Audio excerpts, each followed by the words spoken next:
여러분 안녕하십니까. 이번 시간에는 제목처럼 가구 탱크는 왜 폭발을 하는가에 대해서 이야기하고자 합니다. 네, 여러분들이 연수원이나 동료들이나 선배, 일항사 선장님들부터 아무도 제 짐작에 정확하게 왜 폭발하는지에 대해서 들어본 적도 가르침을 받아본 적이 없으리라 생각합니다. 저 또한 회계연수원이나 여기에 종사자하는 메이저 검사관이나 선박회사 전문가나 어떤 분야에 전무하는 간에 총체적인 설명을 한 번도 들은 적이 없습니다. 잠깐 일단 좋아요 한 번 눌러주세요.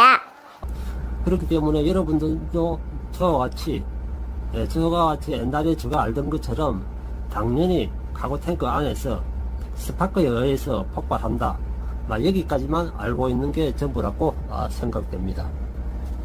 그러면 먼저 우리가 어떤 요소가 폭발을 하게 되면 무엇이 있어야 되겠습니까? 화재의 3요소인 기화가스, 그리고 산소, 그리고 전기가 있어야지만 폭발이 가능했습니다.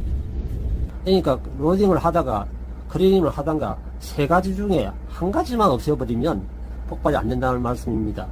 여러분들이 여기까지는 다 알고 있을 겁니다. 그러면 여러분들이 모르겠는 게, 이까지 알고 있는데도 왜 자꾸 터지고 저도 케미칼 경력을 수십 년 가지고 있는데 지금까지 계속해서 터졌고 앞으로도 계속해서 터질 겁니다.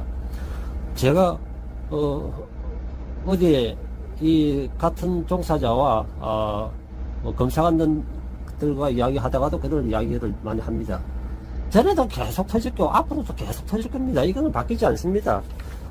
원천적으로 방지할 대책을 해놓고 강제적으로 실시해야지만 되지, 규정만 만들어 놓고 사무실에서는 테이프 가지고 이래라 저래라 다 하고 배는 자체적으로 하게 놔두고 이런 식의 시스템은 절대로 영원히 앞으로 이런 것은 없어지지 않습니다. 그래서 제가 제 나름대로의 문헌도 찾아보고 또 저도 웬만큼의 경력을 가지고 있는 사람이다 보니까 여기에 대해서 제가 설명을 해보자 합니다.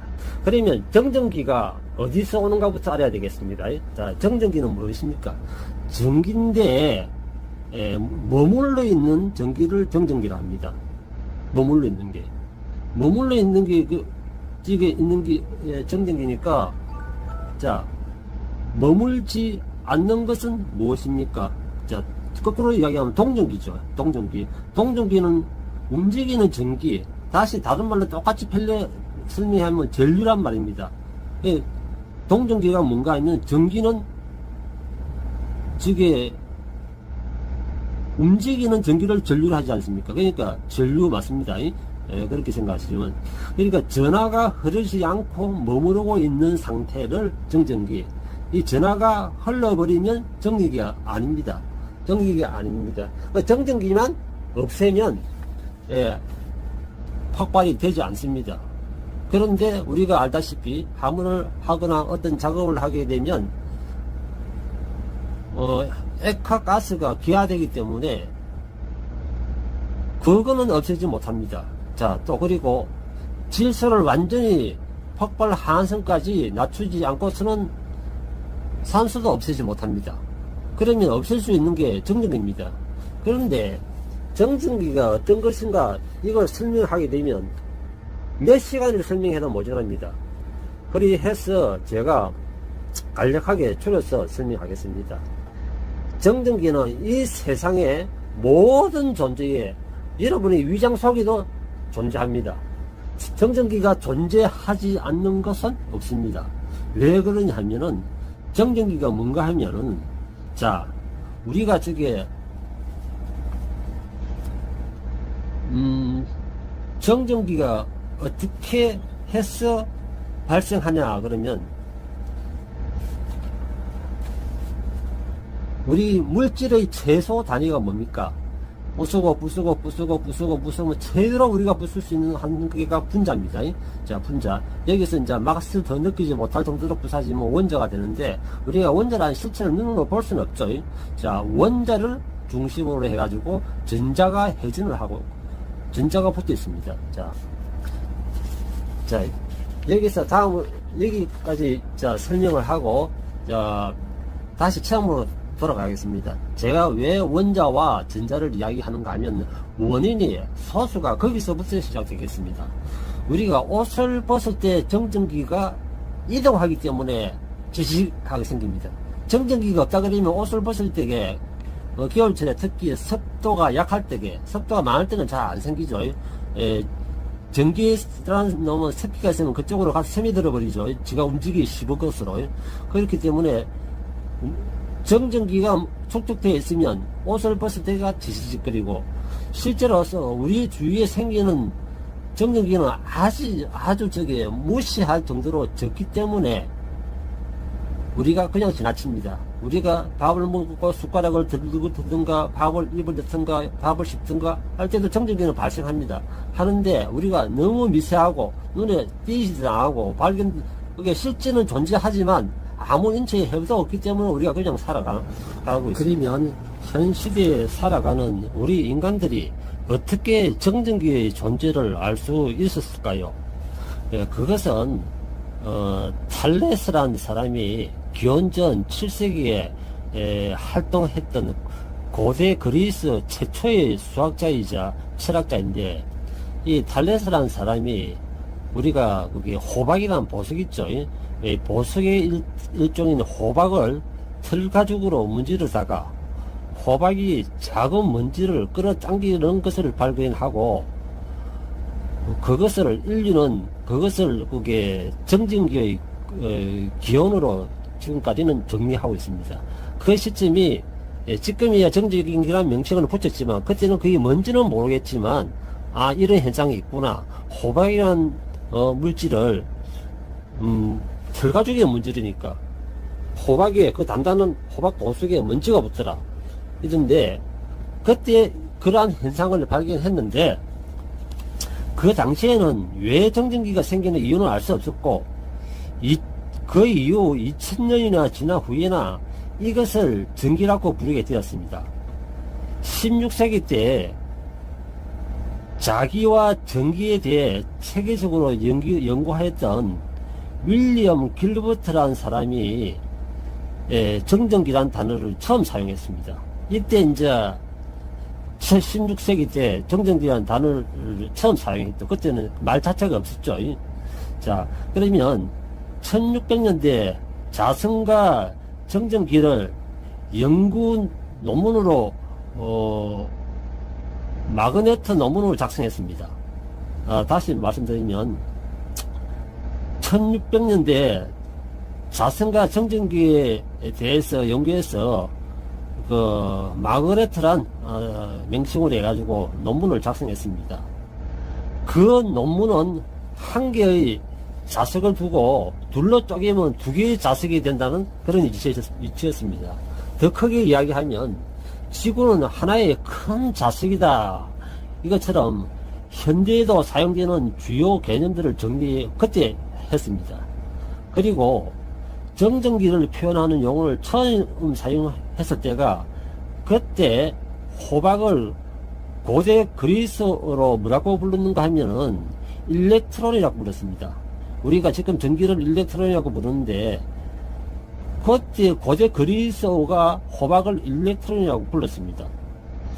자, 털에 문지르는 호박이 가벼운 종이나 틀 등을 끌어당기는 호박력이라는 의미에서, 그렇죠. 우리가 책받침 가지고 머리를 문지러도 끌어당기고, 빗 가지고 머리카락을 문지러도 끌어당기죠. 이것을 일렉트로니시티라고 부르게 되었고, 지금 사용하는 전기라는 뜻을 이때 처음 갖게 되었습니다.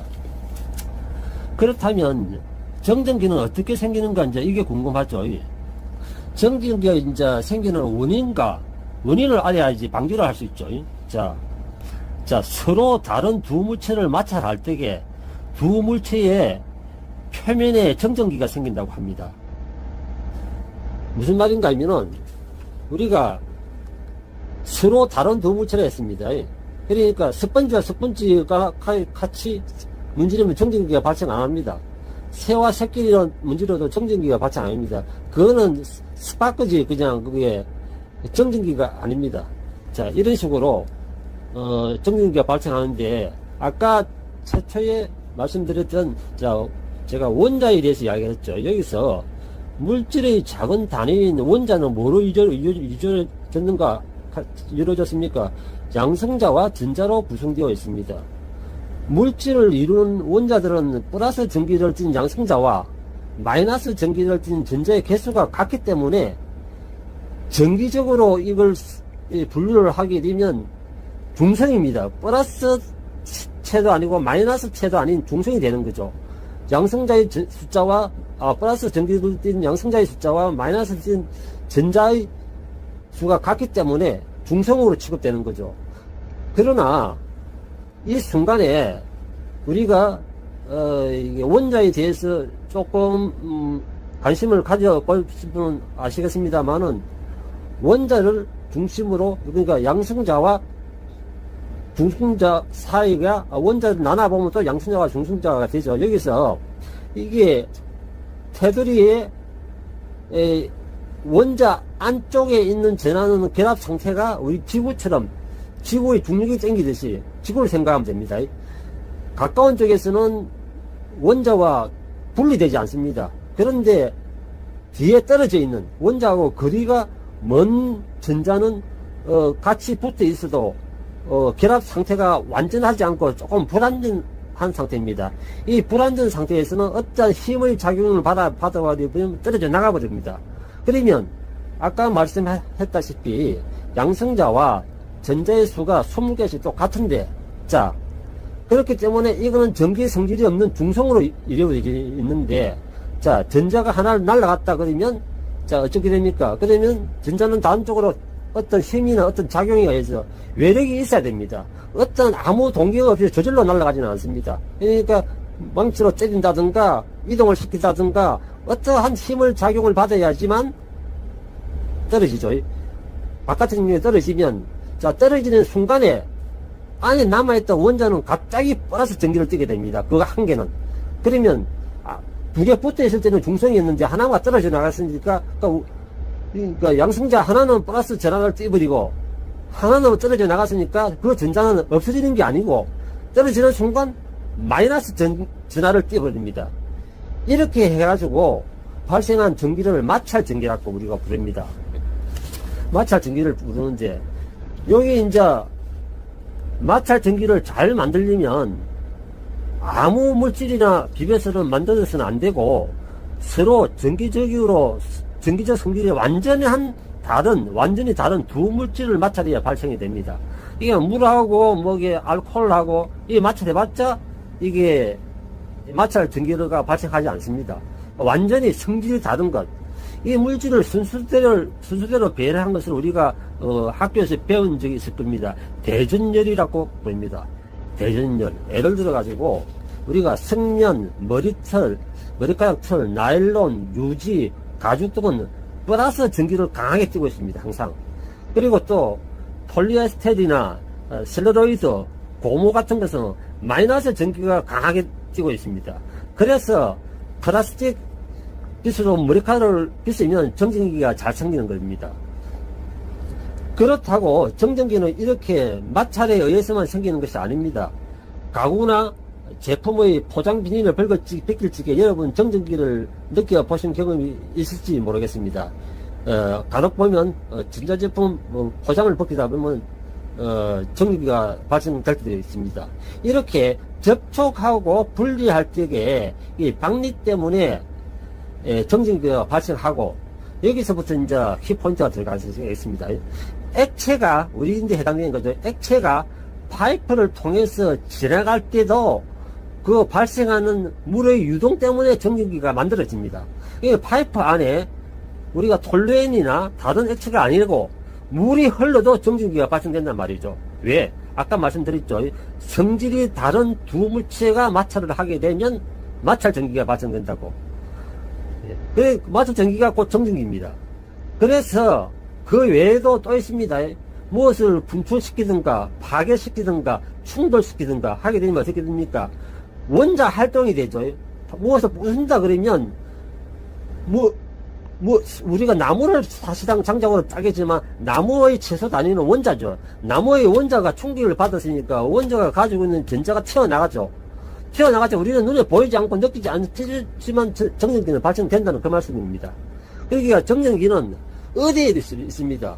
그렇기 때문에 여러분들이 저게 생산 현장에서 저게 벨트로 연결된 컨베어나 슬라이드 베드, 롤러와 같이 반복 마찰이 계속 작업하는 것은 정전기가 쉽게 발생됩니다.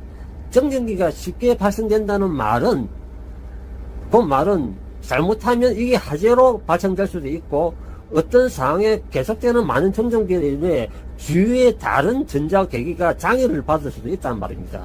정전기가 우리 생활에 이렇게 깊이 스며들어 있는데도 우리는 모든 사람들이 잘 모르고 있습니다. 자, 그런데 정전기를 또 잘 이용하게 되면, 정전기를 이용하는 장비가 또 많이 있습니다. 못 이용하면 악이 되지만, 잘 이용하면 덕이 됩니다. 우리 복사기 같은 거, 페인트 도장하는 것처럼 저절로 작품게 하는 거, 이런 거 말이지, 생활에 덕이 되게 하게 제어를 시켜가지고, 활용하는 것도 있고, 제어를 못하게 되면 결국 정전기는 유로탱크를 폭발시키고 전자제품 고장을 일으키는 등 큰 사고를 많이 발생시킵니다. 자, 그래서 여러분들이 배를 접안을 시키지 않습니까? 접안을 시키면, 우리가 배에서 육상에서 최고 먼저 뭘 줍니까? 어서선을 넘가줍니다. 어서선을 선박에 접지해라 그럽니다. 그러면 그 어서선이 어디로 가는가 하면은 육상의 접지선에 가죠. 육상 접지선에 가면 어디로 가느냐? 저기에 카고 탱크, 육상 화물을 보관하고 있는 화물 탱크와 접촉되어 있습니다. 그렇게 된다면 무슨 말입니까? 본선이 일단 해상에서 들어오게 되면 안에 정전기를, 본선 자체의 정전기를 가지고 있습니다. 가지고 있고, 또 사람은 또 사람 나름대로의 본인의 정전기를 가지고 있습니다. 먼저 이제 이야기 해볼 것 같으면,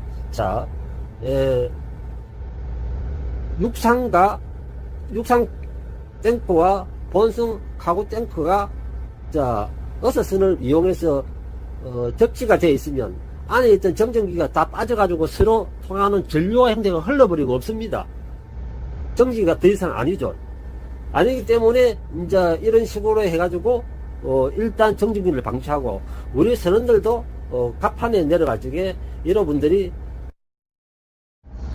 우리 선원들이 갑판에 내려갈 때도 먼저 핸들레일을 잡고 브릿지 윙에서 내려가는데, 토프데크 쪽에서 내려가는데 장갑을 벗고 핸들레일 쪽에 페인트가 없는 부분이 있죠. 몸에 있는 정전기를 빼놨고, 그렇게 그쪽 부분만 페인트를 칠하지 않고 스테노를 해놓은 겁니다. 해놓고, 또 우리 카고 탱크 앞에 발판, 여러 발판에 그냥 페인트만 안 칠하고 스테노를 해가지고 샘플을 뜰 때도 그쪽에 수거할 수 있게 다 그렇게 해놨죠. 그걸 왜 그런가 하면 다 정전기를 없애게 됩니다. 그러면, 여기까지 설명해서 여러분들이 또 의문점이 생길 겁니다. 그러면, 어스만 되어 있으면, 그러면 폭발을 안 하는 것이 아니냐? 그런데 왜 폭발을 하냐? 이렇게 질문하는 사람이 있을 수도 있습니다.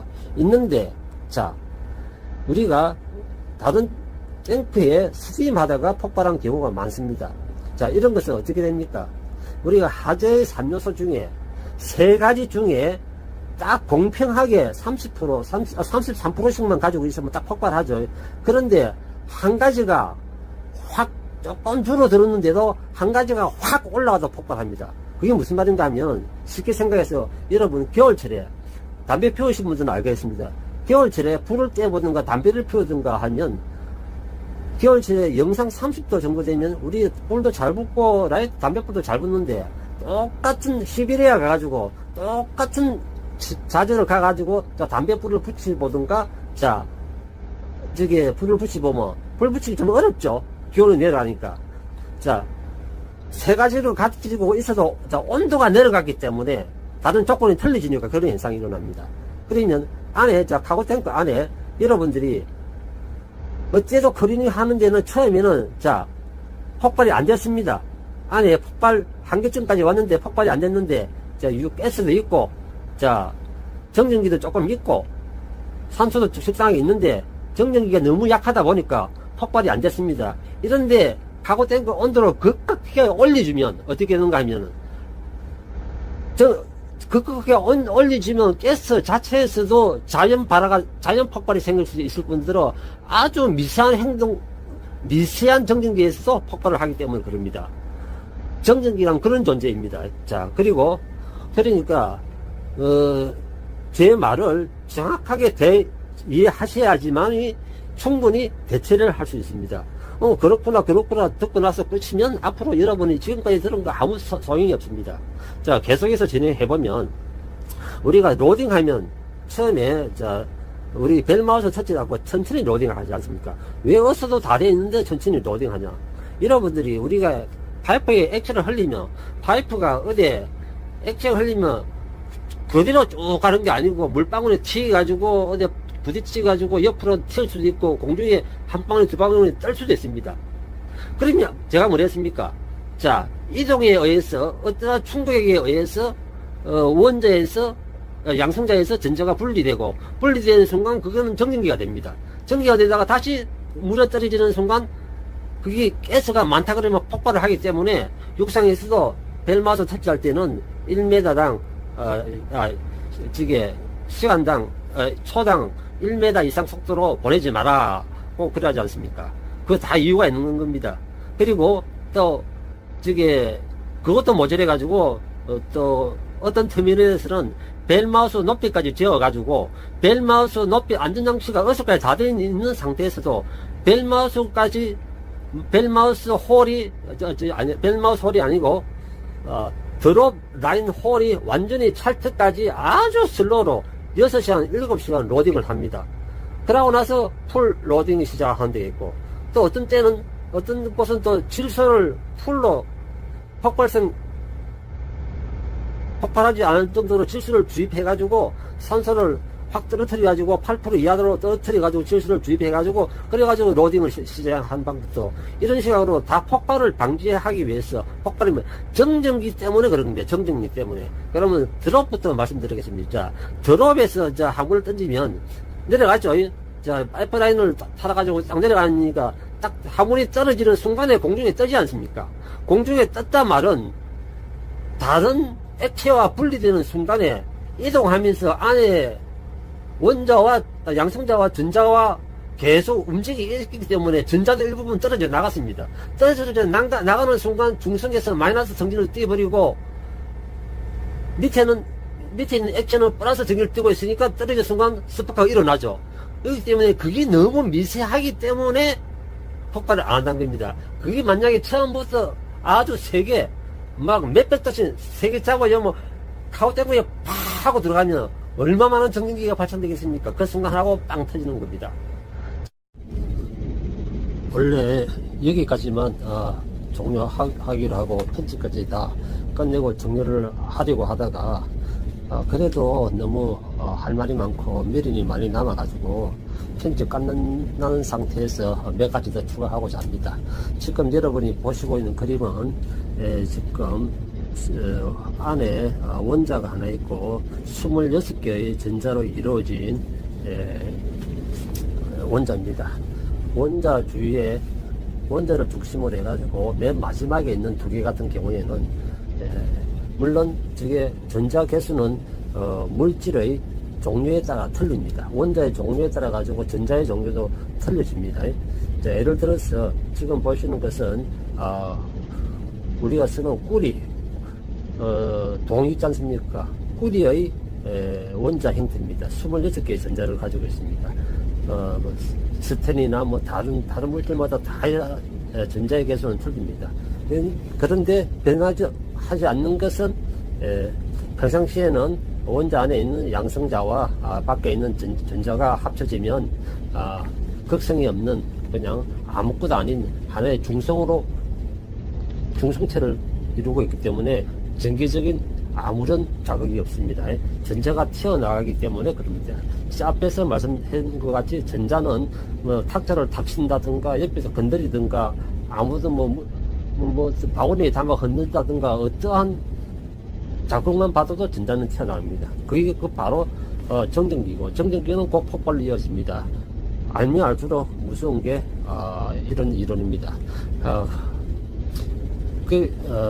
더 이상 들어가면 서로가 머리가 아프니 원자와 전자는 여기까지 하고 여러분 여기까지 했으면 정전기 발생이 왜 되는가는 이제 충분히 알았으니까 우리가 저기에 메이저 검사관들이 검사하게 되면 접지가 잘 안 됐다고 파이프와 파이프라인 사이에 바킹과 바킹 사이에 접지가 다 안 됐다고 지적하죠. 이것도 왜 그렇습니까?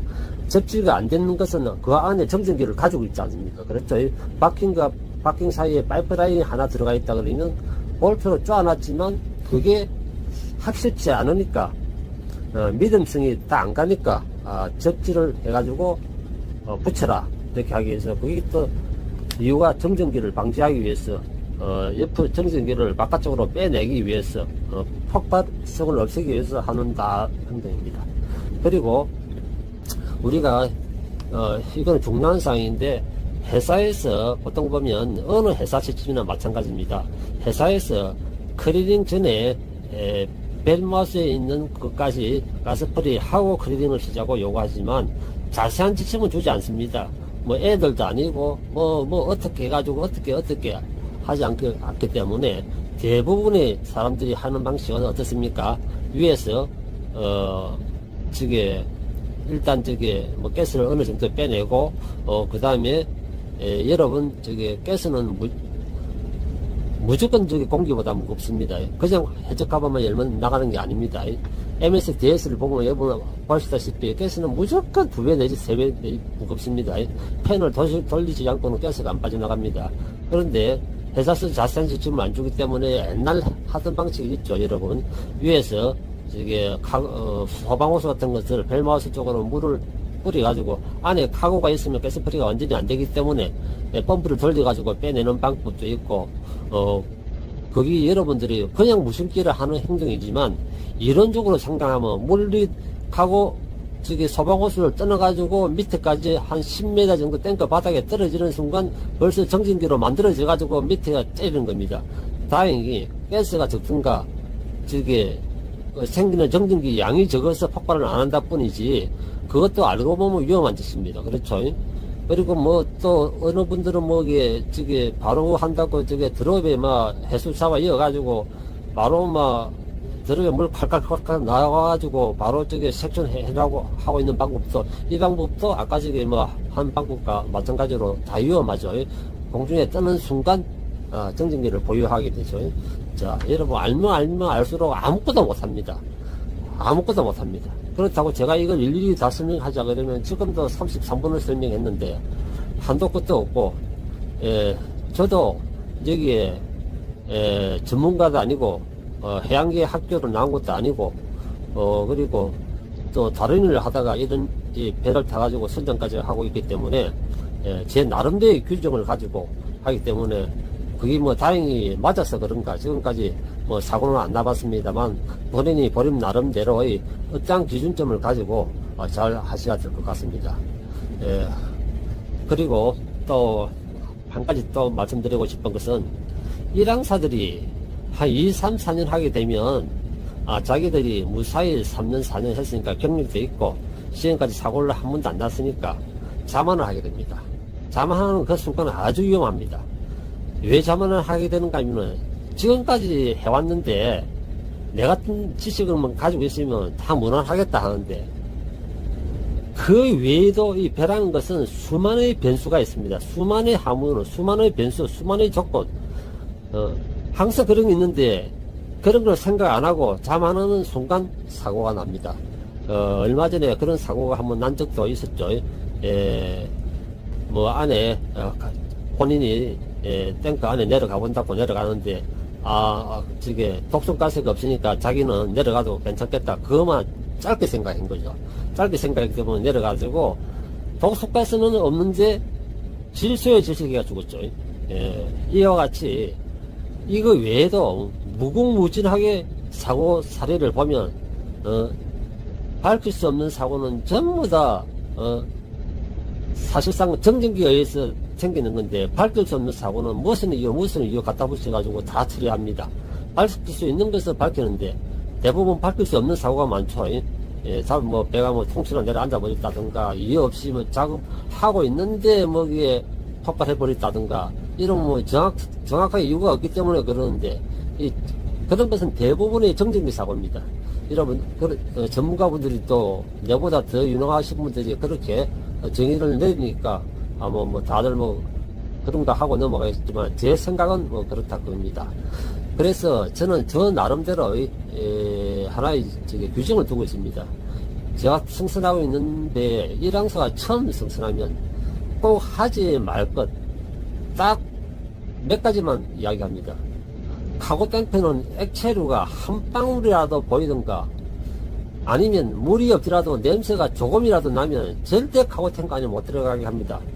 또 스팀 사용 시에는 항상 선장 허가하에 사용해라고 주의를 시키고 있습니다. 그런데도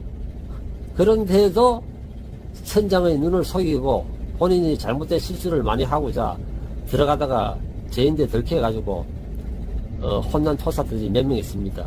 여러분들은 절대 그러지 마십시오. 경험이 많은 선장이 그럴 때는 그만한 이유가 있어서 그럽니다. 여러분, 일이 먼저가 아닙니다. 목숨이 먼저입니다. 그거 욕 먹어도 끝나는 건데, 자기 단순한 짧은 지식 가지고 일하면 안전하겠지, 일 처리되겠지, 그 짧은 선상이 자기 인생을 끝내버리는 수가 있습니다. 자, 그리고 대다수의 일항사들은 하여구 바로 찬 해수로 빠다머신 치죠. 대부분이 안전하다고 생각하는데 99%는 아직도 그렇게 하고 있는 걸로 제가 생각이 됩니다. 정확하게는 이야기할 수 없습니다만은 그 정도 진도에 가는데, 앞에 설명한 것처럼 정전기의 생성 원리를 생각하면 해수가 바다머신을 떠나서 벽에 붙이기 전에 공중에서 벌써 그 정전기 형성이 되어버립니다. 그러면 수많은 전자들이 양성자하고 분리돼서 정전기가 뛰게 되는데, 이 상태에서 벽을 때리게 되면 얕은 스파크는 정전기로 인해 가지고 불꽃이 튑니다. 그게 너무너무 미세하기 때문에 폭발도 안 하고 우리 눈에 보이지도 않기 때문에 그렇지만, 아까 설명한 것처럼 모든 원리를 알고 있으면 확실히 정전기는 생겼고 안에 스파크는 발생을 했습니다. 이와 같이 제가 최단 여러분들인데 성선생활에 케미칼 땡가면들인데 도움을 주고자 약 지금까지 40분 동안 말씀을 드렸는데, 제 경험담과 사고나 모든 것을, 지식과 모든 걸 담아보려고 그러면 너무 방대한 시간도 필요하고, 저도 좀 그렇고 해서 여기까지만 마치고, 다른 종류의 또 성서생활에 필요한 자료가 있으면 유튜브로 올리도록 하겠습니다. 장시간 들어주셔서 대단히 감사합니다. 안전 운항하시고, 무엇보다 잘하려고 하지 말고, 대가선에서는 절대 잘하려고 하지 말고 안전하게 자기 생명을 지키는 게 최고입니다. 여러분 조심하십시오. 좋아요, 구독 부탁드립니다.